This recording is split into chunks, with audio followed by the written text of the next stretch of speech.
नमस्कार दोस्तों। आप आज आपको एक केस के बारे में बताना चाहूँगी। निखिल खन्ना नाम का एक लड़का बिजनेसमैन था पुणे का। उनकी वाइफ ने उन्हें कहा कि बर्थडे सेलिब्रेट करो मेरा दुबई में। जैसे वाइफ्स को होड़ लगी हुई है कि हस्बैंड्स के ऊपर प्रेशर क्रिएट करती रहती हैं कि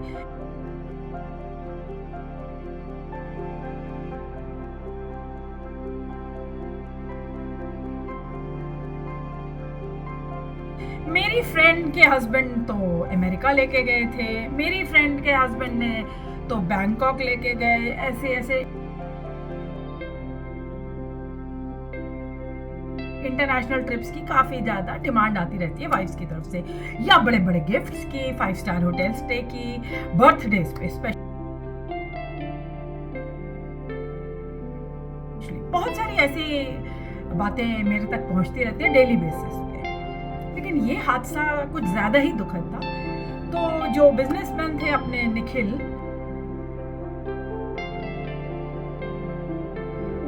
उन्होंने इनकार कर दिया। उन्होंने कहा नहीं जा सकते, तो नहीं जा सकते होंगे, कोई प्रॉब्लम होगी उनकी। मैं एक्चुअली उनकी फैमिली से तो मुलाकात नहीं कर पाई होंगी, मैं उसके ऊपर प्रयास कर रही हूँ।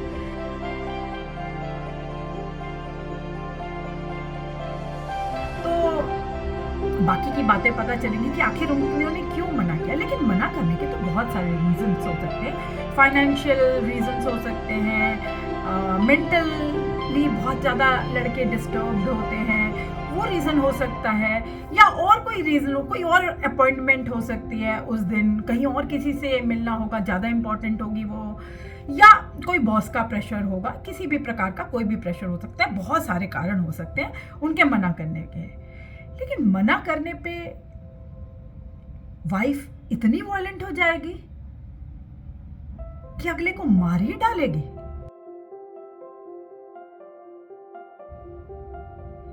बेचारा निखिल, वो बेचारा पति मर गया, उसे मार दिया उसकी पत्नी ने।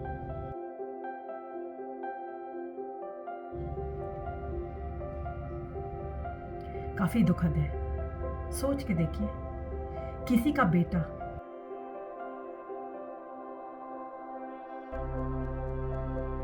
किसी का भाई,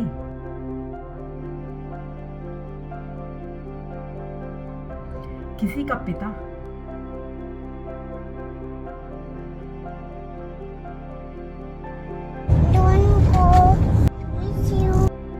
आज इस दुनिया में नहीं। बहुत ही दुखद है ये घटना, दिल दहलाने वाली है। लेकिन फिर भी अभी एक पैनल डिस्कशन पे थी आज तक पे, उसको भी जस्टिफाई किया जा रहा था। हैरानगी तो इसलिए होती है, तब होती है जब मैरिज काउंसलर्स, वो भी पुरुष, आकर के ऐसे एक्ट को भी जस्टिफाई करें कि महिला तो रिक्वेस्ट कर रही थी। मतलब मैं तो हमेशा ये कहती हूँ कि क्राइम का कोई जेंडर नहीं है। अगले ने अपने पति को मार डाला, आप एक सुर में ये क्यों नहीं कह रहे कि फांसी की सजा होनी चाहिए उस महिला को? अरे भाई, आप अभी भी इसका कैजुअल एटीट्यूड लेके कह रहे हैं रिक्वेस्ट करी थी, नहीं सुना तो ये हो गया, ऐसे केस तो होते नहीं। ये क्या, ये एटीट्यूड बदलना होगा।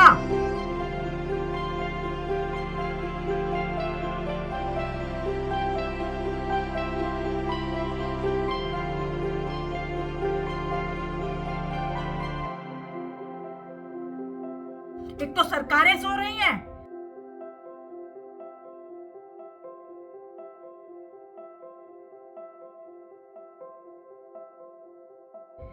पुरुष मर जाते हैं, कोई डेटा तक नहीं है उनके मरने का। ये सुसाइड का डेटा आया है जिसमें 3 गुना पुरुषों की आत्महत्या के बारे में बात करते हैं हर पटल पे।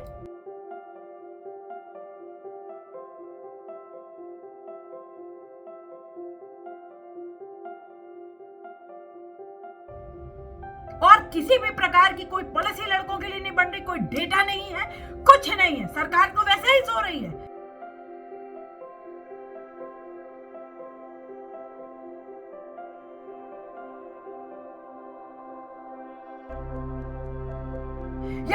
टूरिस्ट भी आकर के यहाँ पर जस्टिफाई करते हैं ऐसे एक्ट्स को।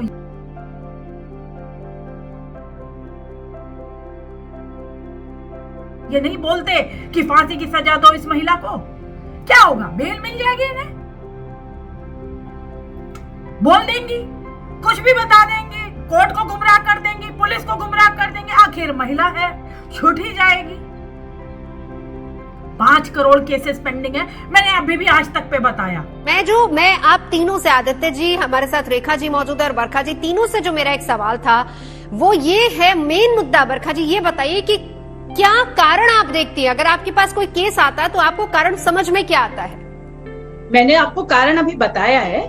मैंने आपको कारण ये बताया है कि देखिए, वायलेंस तो नहीं होना चाहिए, लेकिन परिवार में जब वायलेंस होता है तो सिर्फ लड़की की, बहन की, बहू की बात सुनी जाती है। सिर्फ लड़की होना तभी आपकी बात सुनी जाएगी। आप देखिए, सैकड़ों लोग पुलिस स्टेशन जाते हैं। जब भी कोई लड़का पुलिस स्टेशन जाता है, वहां उसे धुक्कार दिया जाता है, वहां उसे भगा दिया जाता है। ये कहा जाता है, अरे कैसे मर्द हो, क्या तुम पिट के आ गए हो, तुम्हारी वाइफ ने तुम्हारा सिर फाड़ दिया।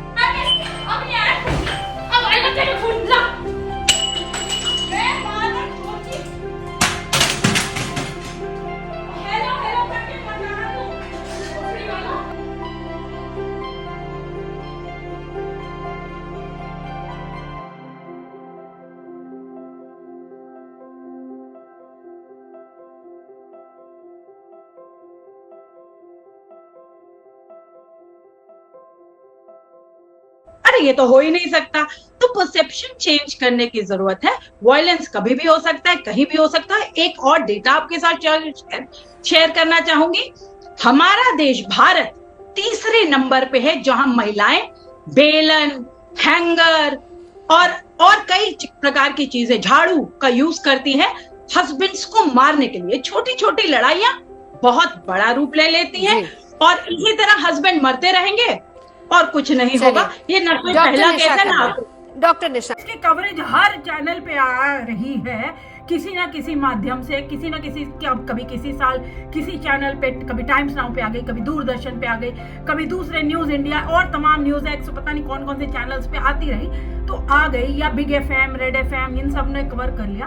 तो या न्यूज़पेपर ANI में हर बार खबर छप रही है। आपको यही नहीं पता कि कितने हर्षोल्लास के साथ बड़े बड़े दिग्गज आए थे पुरुष दिवस मनाने के लिए इसी दिल्ली में बैठ करके 19 नवंबर को।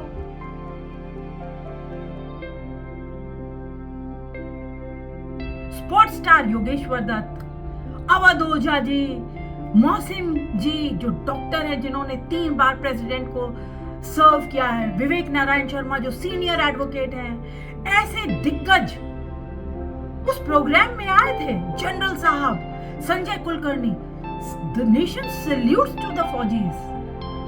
ऐसे दिग्गज आए, हमने इतना शानदार प्रोग्राम किया, आपने वो भी नहीं बताया। आप हमेशा जेंडर अपीजमेंट में, विमेन अपीजमेंट में लगे रहते हैं। कितना विमेन अपीजमेंट करोगे भाई? कुछ तो बैलेंस कर दो सोसाइटी को। सारे पुरुषों को मार डालें, मार्स में भेज दे, क्या करें, कुछ तो बता दो। 498-95% मिसयूज होता है, ये सुप्रीम कोर्ट कहता है, मैं नहीं कह रही। मेल सुसाइड्स 3 गुना ज्यादा है, ये मैं नहीं कह रही, NCRB का डेटा कहता है। तो आखिर पतियों को मरने की क्या जरूरत पड़ रही है? कहीं मर्डर हो रहे हैं, कहीं सुसाइड हो रहे हैं। सुसाइड को भी मैं मर्डर ही कहूंगी,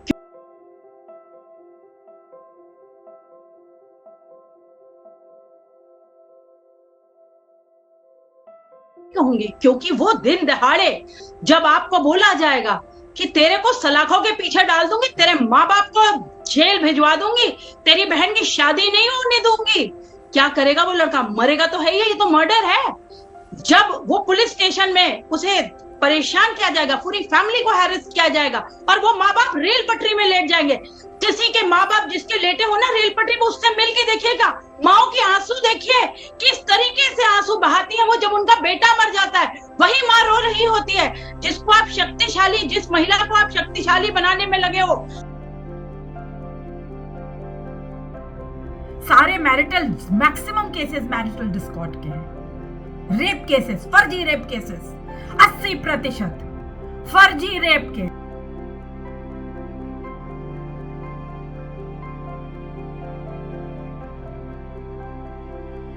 अरे क्यों डालते हो रेप केस? मजे तो दोनों ने लूटे, कौन सेक्सुअल सेक्स करते हो, प्रीटेक्स्ट ऑफ मैरिज पे रेप डाल देते। अरे भाई किसने कहा था? क्यों मिलते हो पहले? मैरिज से पहले मत मिलो, मत घूमो फिरो। When you get cozy, you have intercourse, you have sexual pleasures and then you blame the man. Why do you do this? खैर, मुद्दे से मैं भटक गई हूँ। बहुत सारी बातें हैं, मेरे तो खून खौलता है जब मैं ये बातें सुनती हूँ और जब मैं पैनलिस्ट को देखती हूँ। पहले तो मीडिया कुछ डिस्कस ही नहीं करता इन मुद्दों पे। जी देखिए, यहाँ पर सबसे बड़ी बात यह है कि हम एक तरफा ही बात करना चाहते हैं, हम सिर्फ एक ही साइड की बात सुनना चाहते हैं, हम दूसरे जेंडर की बात ही नहीं सुनना नहीं, चाहते। बरखा जी, मैं दोनों की बात कर रही हूँ, दोनों की बात कर रही हूँ। अगर महिला थकी हुई आई है तो पुरुष भी तो थका हुआ आता है। अगर उसने कहा कि मैं बाय एयर नहीं जा सकता, हो सकता है फाइनेंशियल प्रॉब्लम हो सकता है कोई और प्रॉब्लम हो सकता है वो खुद इल हो, वो वेल ना हो, मेंटली किसी प्रॉब्लम में फंसा हो, तो हम कभी दूसरे की तो बात, पुरुषों की बात तो हमने कभी सुननी नहीं है, उनकी पीड़ा हमने सुननी नहीं है।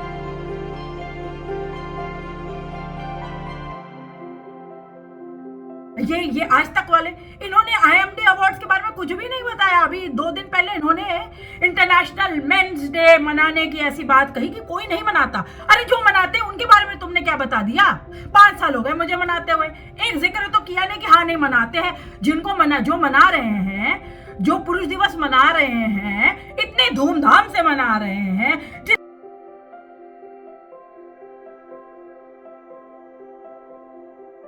बताइए। हम पहले तो मैं अपनी बात कह लूं जो मैं बहुत देर से कहना चाह रही हूँ। We living in the 21st century. अभी हमारे देश को जेंडर न्यूट्रल लॉज चाहिए। डाइवोर्स रेट बहुत बढ़ता जा रहा है। परिवारों को जोड़ना सीखिए।